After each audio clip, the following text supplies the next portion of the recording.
Hello and welcome to Mickey Art. My name's Michelle Edhouse, and today you're all going, what's she doing with a brush in her hand? She's an acrylic pourer. This is supposed to be liquid art, Michelle. Wait. Yeah, I'm getting to that, alright? So what am I doing? I'm making a backdrop.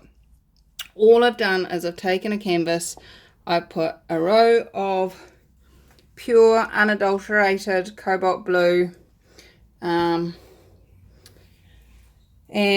at the top and a row of white at the bottom, and just blended them up and down until I got kind of this blended look. And it's looking very blurry, but that's because it is blended. Now, it doesn't need to be perfect for this. It does need to not have brush hairs in it.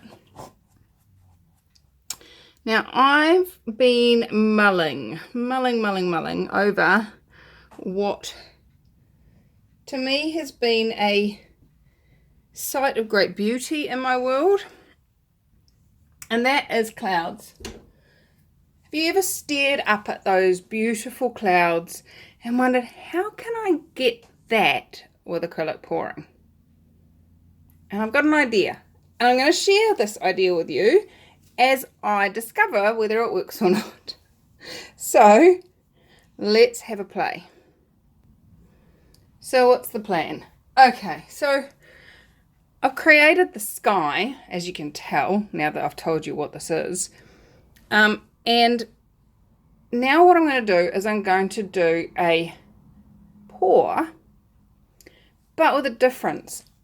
My target is to create a substance which behaves like paint in the pour process but dries clear, therefore showing through this.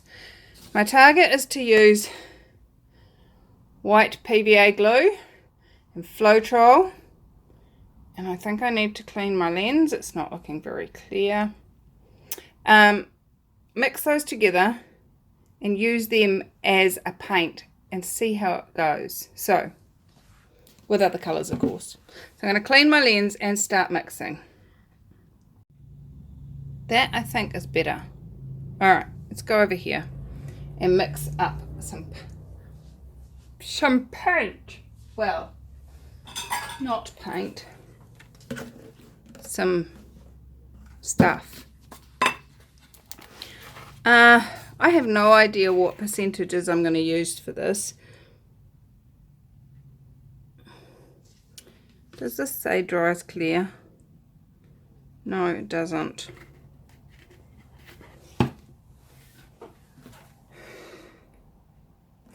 This one says dries clear. Let's use that one. My first guess is just to try a 50-50 mix of the PVA, oh that's gloopy, and Floetrol, and then just add some water until we get, so this is going to be my rough guesstimate of how to do that. For those of you that haven't seen before, this is how I keep lumps out of my Floetrol. Just a little bit of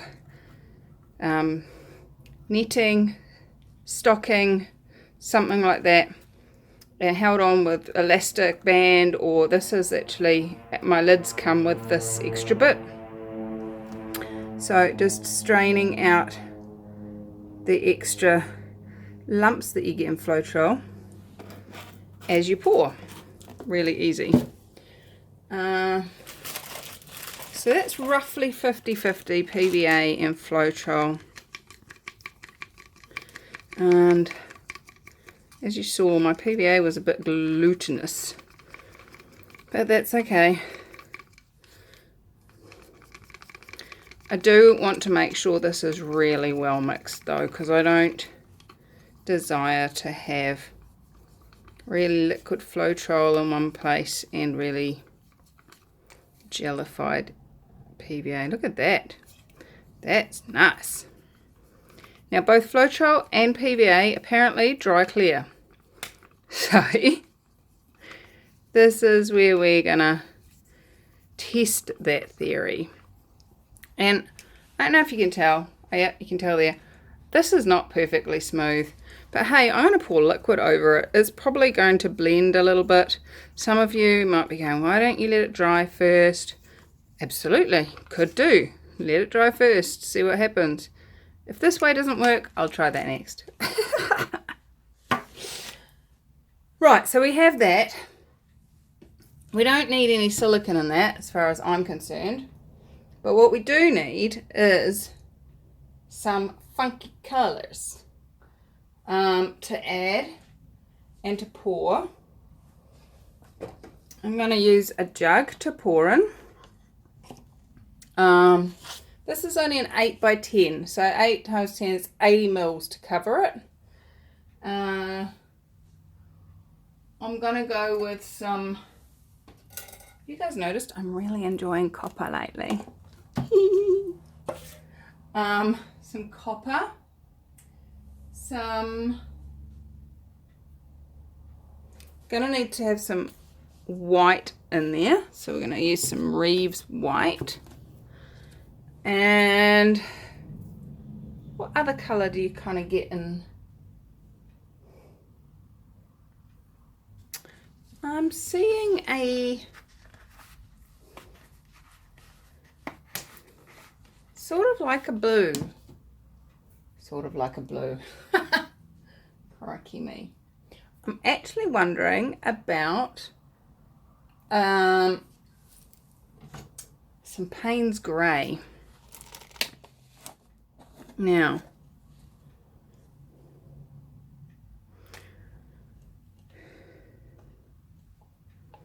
my Payne's Grey is that. Now, Payne's Grey is like a blue-black. It's almost black, but it's actually a really dark blue. Can you see sort of that blue tinge to that? Thinking that might be like 2 drips of Payne's Grey.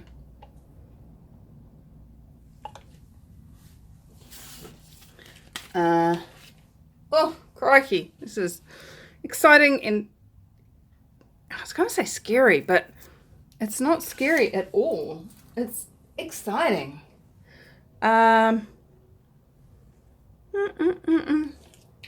an orange, I think. We might go for a little bit of orange.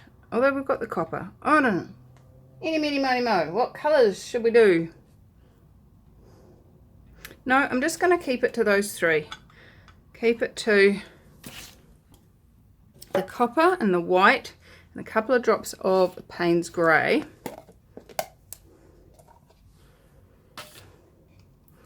So I'm going to start off with the white.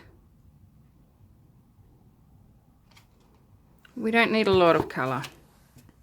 Then I'm going to add, we're not going to be able to tell what part of it is the Floetrol and PVA and what part of it's the white, and that's the exciting bit to me.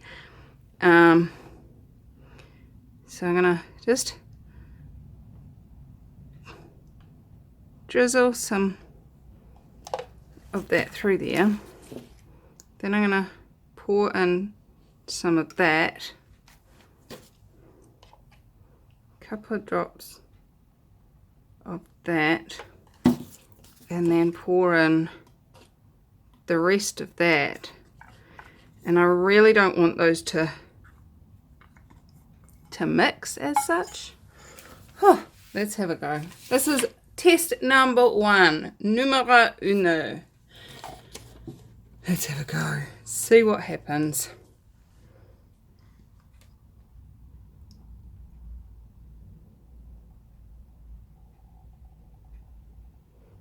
Because you know what? We're actually not going to know what happens till it's dry.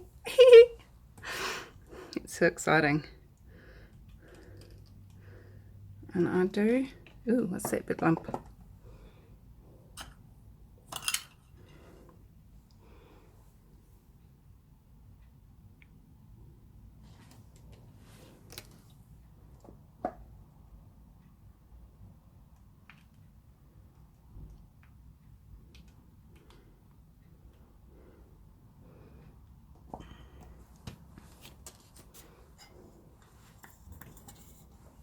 Just going to pour some straight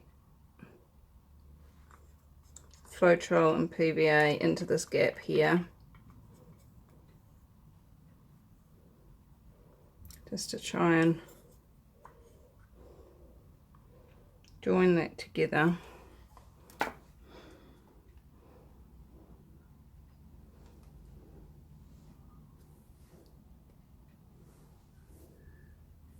Clean finger.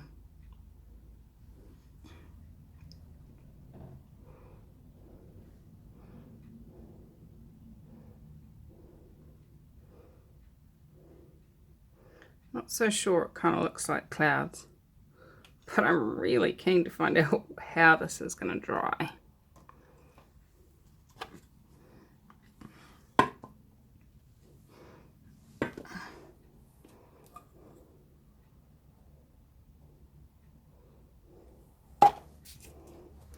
Just grabbing some of the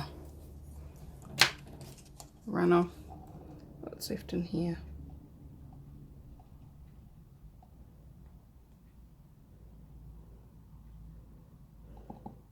I do want to cover the whole thing because I do want it to have that kind of glossy finish all over, hopefully, ish, sorta, you know.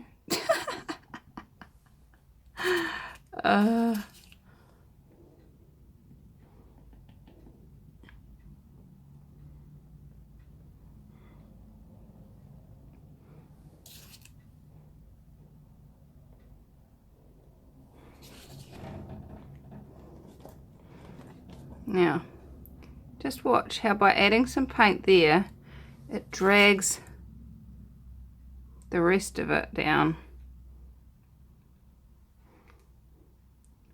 Okay. We do have lumps in this. Now the other result that this could come out as, and we'll only know once it's dry, is kind of like having a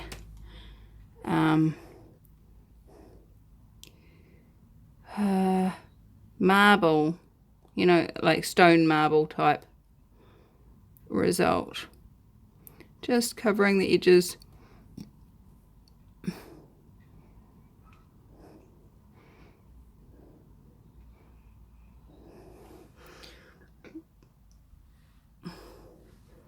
Now, none of the paints that I've used in this have got silicone in.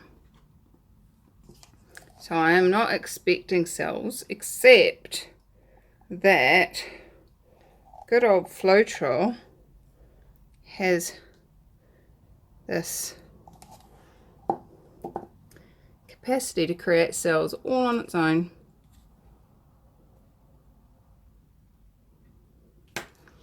So I'm actually seeing what looks like sort of cells in here, but not really.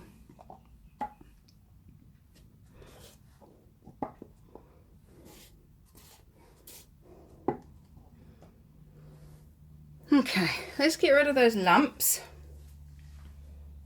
Oops.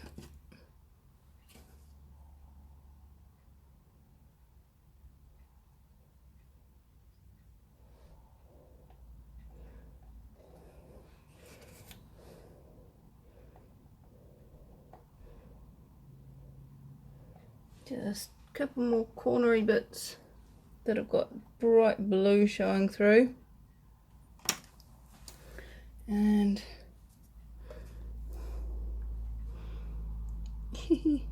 just in there.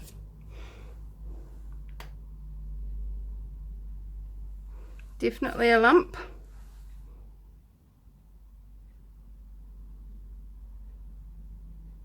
The question then becomes, are the rest air bubbles or lumps? Air bubbles, air bubbles. It's really hard to pick out air bubbles with tweezers or something. Really hard. Another way you could try this is using kind of like the that kiss pour, and if you used the kiss pour, it would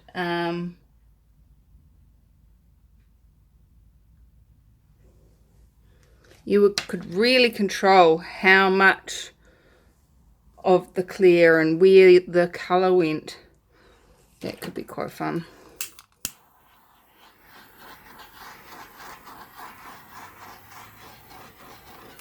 Nope, that is a lump. Lumpy bumpy.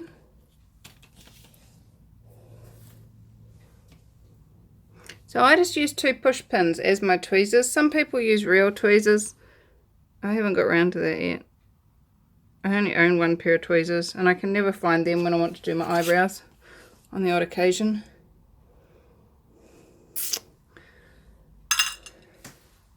Well, right now it looks like it is marble. So let's turn the clock forward and see what happens. So here we go in 3, 2, 1. Okay, well, that didn't quite work as I had planned. It's cool. I really like the way the colours have combined and swirled, and you know, the places where the blue has come through, even just that light little bit, has really, hey, this bit up here, not so much, but I do like it, and it has a really yummy feel to it. Like, I think that's the PVA content. Got some interesting texture going on, which I don't normally get, so I wonder how much that is to do with what we've done there. But I like it. I like it a lot. I like the feel of it. It's really quite plasticky.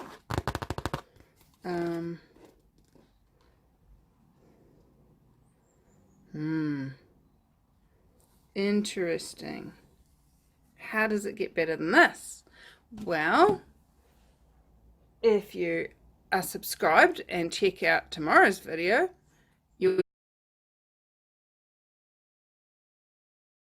I had an inspiration and I tried it and it's worked. So it's definitely come out a lot different to this. So wait for tomorrow's video to see what I tried, see how it came out. And thanks so much for watching. I adore you, and we'll see you tomorrow. Yay! Bye!